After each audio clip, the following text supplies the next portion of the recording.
You take the blue pill, the story ends. You wake up in your bed and believe whatever you want to believe. You take the red pill. You stay in Wonderland. And I show you how deep the rabbit hole goes. Hello everybody, welcome back to my channel. Let me ask you a question. Have you ever watched The Matrix and thought, this is incredible, but why can't I be the one doing this? I know I have. The trilogy had everything. Gravity-defying kung fu, dual-wielding SMGs, and of course, Thomas Anderson, the only man who could stop a hail of bullets midair while looking perpetually confused about his own destiny. Whoa. Naturally, it was only a matter of time before someone said, let's make a game where you actually get to be the one. That game is Path of Neo. Now, technically, this wasn't our first trip down the rabbit hole. That honor goes to Enter the Matrix, a 2003 title with a fascinating, if polarizing, hook. Instead of playing as Neo, you controlled Nobi and Ghost, two side characters running parallel missions during the events of the sequels. It was an ambitious experiment, but notoriously rushed to meet the release of The Matrix Reloaded. The result was, well, let's just say that that's a story for another day. The Matrix has always been a series close to my heart. It's the perfect storm of high-concept philosophy and world-class ass-kicking, two of my favorite things in the world. And when you take those ingredients and hand them over to the developers at Shiny Entertainment, you get one of the most over-the-top action games of its era. We're talking about a title packed to the brim with cinematic beat-em-up combat and roughly 100,000 Agent Smiths. So grab your sunglasses and find a hard line. Today we're plugging back in to see just how deep this rabbit hole really goes.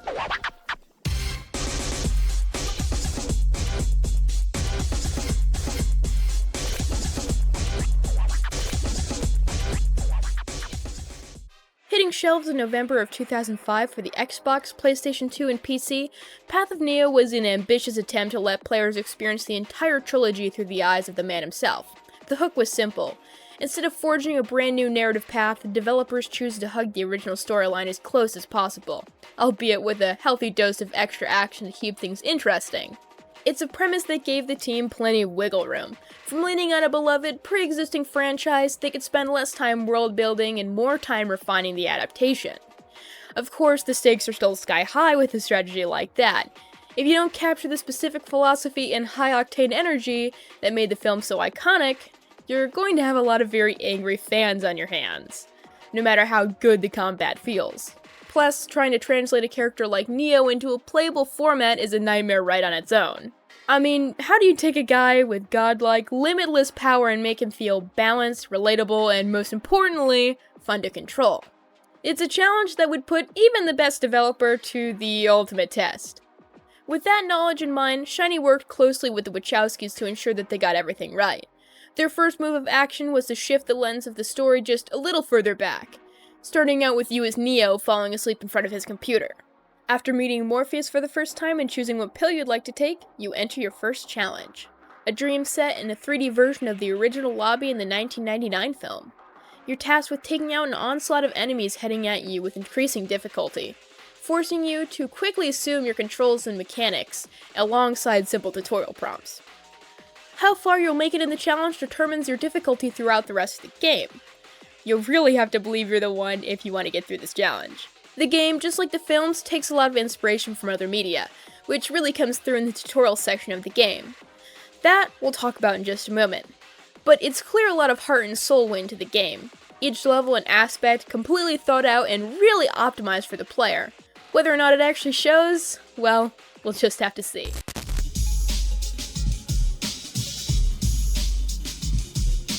Once you do manage to complete your challenge, you'll be just like Neo at the beginning of the movie.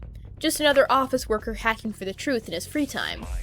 You won't have any of the powers or abilities that you pick up on later in the game. And just like the films, you'll need to refine your abilities to take control of your inner power if you truly wish to become the one. Path of Neo attempts to take creative liberties on the original IP without distorting the ideas in the narrative too much. Mostly expanding upon iconic scenes from the movie, especially in the original film in order to give the player something to do. The first level is a great example of that. Instead of a quick scene of Neo escaping the Agent Smiths from his boring office job following Morpheus' instructions, You get to jump scaffolding, scale a skyscraper that Anderson works in, and fight off a group of angry police trying to capture you. Although it's a great idea in theory, it can get a little drawn out at times. I feel like there are better options of scenes to expand upon. Perhaps I'm impatient, but I'm trying to play as Neo, not get into girl fights with random police officers as a disgruntled office employee. But once you do finally get to the ground floor, you'll have to run to safety on the back of Trinity's bike. But if you don't make it, you'll be captured by the Agent Smiths. And you can either choose to restart from a checkpoint or accept your capture and follow the movie's lore, giving you a different cutscene. Throughout the first half of the game, there are several levels designed to form you into your destiny. Some of these tutorials are actually extremely cool, and at least to me don't feel particularly exhausting or repetitive. Each of them are unique, referencing the animatrix or even ideas for training programs that Neo would have faced that didn't quite make it into the films. Other than training missions, the game often references movies like Enter the Dragon or Hard Boiled, giving you a unique range of training modules to play through in many different environments and settings. I particularly liked getting to face off with Morpheus himself. That's gotta be one of the coolest things of all time. Getting to play as Neo in a video game fighting Morpheus. However, I will say that the tutorial section is very long. I wouldn't consider them tutorials, rather Neo's training. It's just an added benefit that you happen to learn alongside him. They were obviously going for a more creative and in-universe approach to the adaptation of Neo's training, but one of the main problems is, since you learn everything at the very beginning of the game, it does get hard to remember some of the more detailed combat systems when you need them late in the game. At least you get prompts throughout the gameplay on what buttons to press for specific combos, and you can always reference your controls, but it probably would have been a nice touch to have broken up the training throughout the game when it's needed rather than just shoving them all at the very beginning of the game. But after you've learned the Matrix, it's time to escape it. You and the rest of your group head to the Lafayette Hotel where you encounter more police, eventually forced to be separated from them as doors appear and disappear every time you turn your back. But once you navigate your way through and meet back up with Apoc, Switch, and Trinity, you gun your way through the sewers and learn what it's like to fight a real agent. This is where the whole idea of expanding on the movie really works in the game's favor. It gives you an opportunity to learn Neo's movements and fight styles before putting you in the iconic lobby fight scene. And now that you have a good idea of how you'd like to play, it makes the showdown far more satisfying, as you probably won't have to reset a million times. Not to mention, being able to clear an area that seemed impossible when you first played in your dream at the beginning of the game is pretty awesome. Once you blast your way through security, you'll make your way into the elevator and up to the rooftop, where Neo learns his iconic bullet dodging ability. The way Shiny incorporated this mechanism into the game is by having you use it to distract the Agent Smiths so Trinity can shoot them down. They'll take over SWAT and policemen as they swarm you from every direction until Trinity takes down the last one and you hop into a helicopter. With Trinity piloting and you gunning, you destroy buildings while shooting down your foes. It's a pretty great translation of the scene from the movie, and super satisfying seeing all the destruction you're causing in real time. After you've saved Morpheus, we get a cutscene of clips taken from the movie in order to progress the story a little bit further, leading to Neo's fight with Agent Smith in the subway, undoubtedly one of the coolest scenes in The Matrix. The tricky level really feels like the truest test yet, fighting one-on-one with Agent Smith. You have to push him into the oncoming train when you hear it coming, and just when you think you've got him, he walks out of the train car like nothing happened. This is where the game seeks to add more content in order to give the player a better experience. It is without a doubt in my mind that these sections of the game were added with the intention of giving the player choice and something to do. More levels makes more awesome ass-kicking fight scenes after all. But this section of the game is one of the areas where I feel like it fails at this. Instead of adding to the experience, it takes from it, as the story feels pretty nonsensical. From falling into a glitch in the Matrix and riding a creepy subway, to eventually making yourself on a flatbed, this section could have easily been removed without taking away from the game's overall experience. Either way, you fight your way through the SWAT and end up back on the streets, running from Agent Smith. You scale walls and break in and enter through a few apartments trying to lose him. And that's when, just like in the movie, we're shot to death by Agent Smith and brought back to life by true love's kiss. And once we get up, we reach true enlightenment, leading to one of the coolest scenes in the entire game in my opinion, bringing us to the end of the events of the first movie.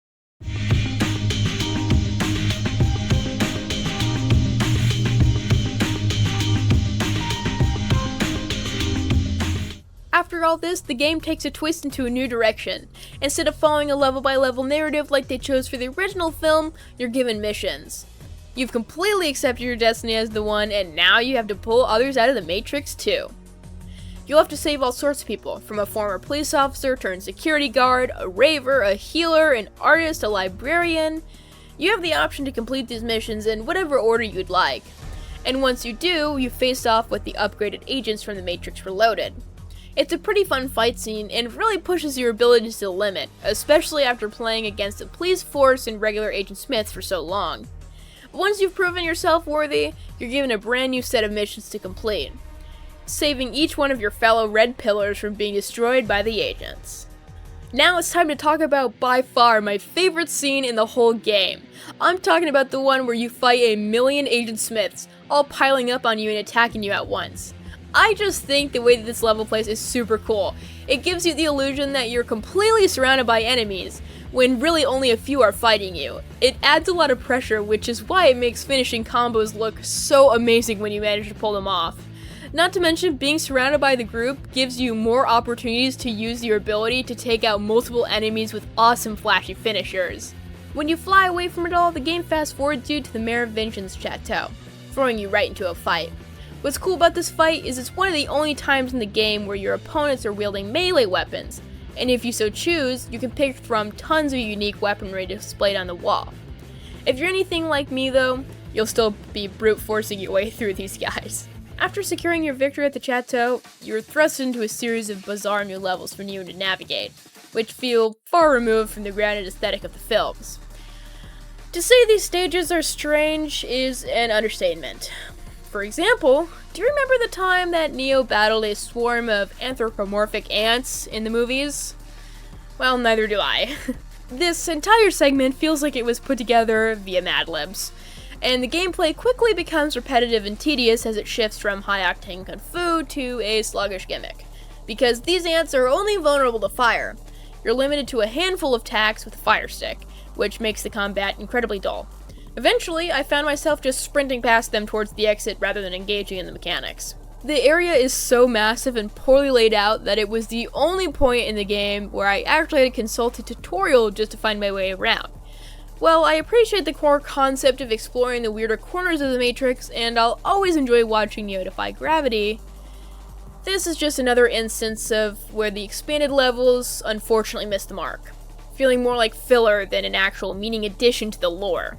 The levels also introduce several new characters who, in my view, feel entirely out of place in the Matrix universe. This whole sequence made me feel like I'd modded Neo into a completely different game, and not one I particularly wanted to play. And then there's this makeup. It's just awful.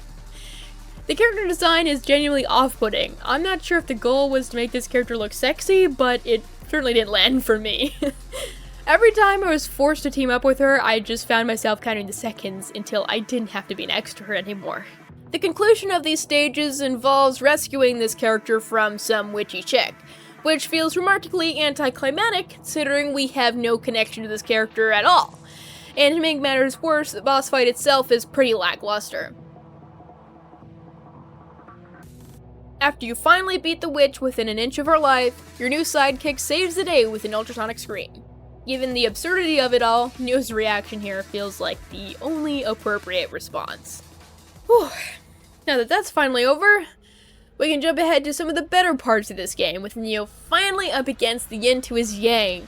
We get a glimpse of what the Matrix is all about, with an awesome recreated version of the fight scene with Agent Smith. You give him all you've got, beating him up repeatedly and smashing him into buildings, flying through the sky while you hold him up with your punches alone. At this point, you're extremely invested, hours of your life dedicated to this game, wondering what will happen when you finally defeat Agent Smith and release the world from being trapped within the oppressive compounds of the Matrix. Adapting the original story would be tough. I mean, how could the developers possibly convey the complex psychology and meaning of the story with the player in mind? Well, this is where the Wachowskis come in. No, I mean literally. They come in the middle of the fight scene and sit down to tell you about how the rest of the game is gonna play. Now, when this originally happened, I thought that the game was over, and that this was some sort of pre-credit cutscene. And honestly, I was pretty upset. I was excited to see where things were going. But before I turned off my console, I tuned back in to listen. The Wachowskis explain how it would be difficult to do the whole Jesus thing in a game, and that real gamers just want to shoot and punch things. They don't care about story or meaning. The whole scene goes on for about 2 minutes straight, making you sit through what feels like an entire interview in order to play the final boss. I think that this idea was ambitious, and that there was certainly some kind of good intention with adding this. After all, it's certainly on theme of the Matrix to break the fourth wall, but I sort of felt like I was being forced to endure something that definitely could have been an unlockable video after you beat the game. While I appreciate the gesture of making a satisfying ending to this long game, I did like being told that I would not appreciate a more story-driven ending. It just felt like I was being told that it was too ambitious of an idea. But after all, maybe it's a good thing that they stayed away from attempting something like this, given the other adaptations of this game. I think that this game could have done so much better with just throwing the boss on us, which, by the way, is a giant Agent Smith made of rubble from the destroyed city around you. Super cool, right? Well, it would have been if I hadn't been dragged through his blueprints before I got to fight it. The boss gives you a simplified version of your original moveset, placing you at the mercy of a giant Godzilla like Agent Smith, where you have to dodge his attacks while getting close enough to knock into him and destroy him. I liked the idea of this boss fight, but it was kinda disappointing to have built up a super cool moveset over the game only to not use it in the final showdown. For me, fighting felt like such a core element of the game itself that when I could only dodge and strike, I was being stripped of one of the main things that I thought was fun in this game. But once you destroy the towering Agent Smith, the game finally comes to a close with We Are the Champions by Queen and a glimpse of what the world looks like now that we've finally escaped the Matrix for good. Here's the thing about this game. The moment when the Wachowskis pop in to tell the player that the Jesus ending won't be satisfying and instead setting up a fight with a giant Smith kind of reveals the whole philosophy behind this game. It's less about faithfully recreating the movies and more about reshaping them into something that works as a video game, even if that means bending or outright breaking the story. The moments of this game that are added in are done with the intention of keeping the player at the focus, making sure that they're satisfied with the gameplay and progression of the story.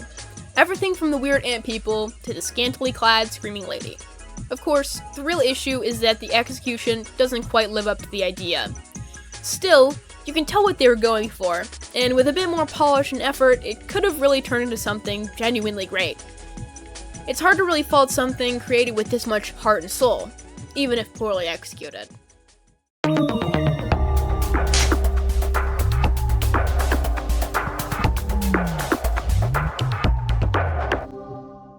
Now let's talk about gameplay mechanics.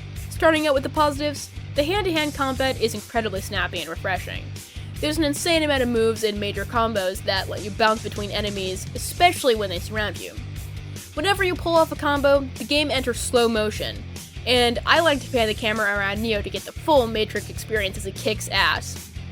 It's a long game, but the fighting never gets old. The game provides you a menu where you can choose to upgrade various attacks and combos as you progress. You also gradually expand your focus meter, a mechanic that slows down time and enables you to move with incredible speed to catch groups of enemies off guard. When you're outnumbered, you can fluidly chain attacks across multiple foes. It creates a real adrenaline rush when the pressure is on and you unleash a massive combo against a literal army of Agent Smiths. The game also grants you the power to use various firearms, a feature that feels necessary given the film is known for its bottomless clip gunfights. Regrettably, the execution falls short. The auto-lock aiming system is erratic and prone to glitches, frequently targeting enemies who are already dead or even those located in rooms far away rather than the immediate threats. While you can attempt to cycle through enemies with the trigger, the mechanic feels inconsistent, particularly during intense combat. Another frustrating aspect of the gunplay is the lack of clear feedback. It is often difficult to determine if your shots are actually connecting, leading to moments where you might empty an entire magazine into an enemy without knowing if they've actually taken any damage. It's quite a letdown, as a polished shooting mechanic could have really taken this game to the next level.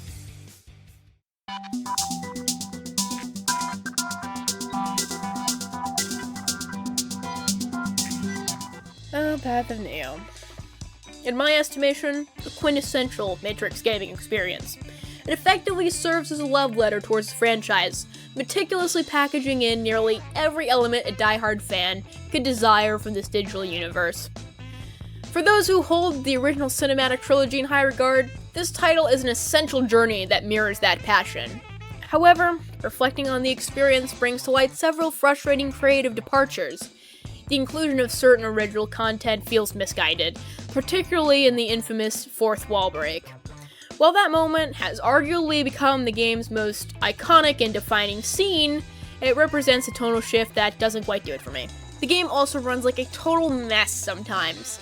The console versions are pretty much famous for having broken shooting mechanics. It's actually disgraceful that a game based on movies known for epic gunfights dropped the ball this hard on the guns. It's super confusing why the team couldn't get the firearms right when they're such a huge part of the movies.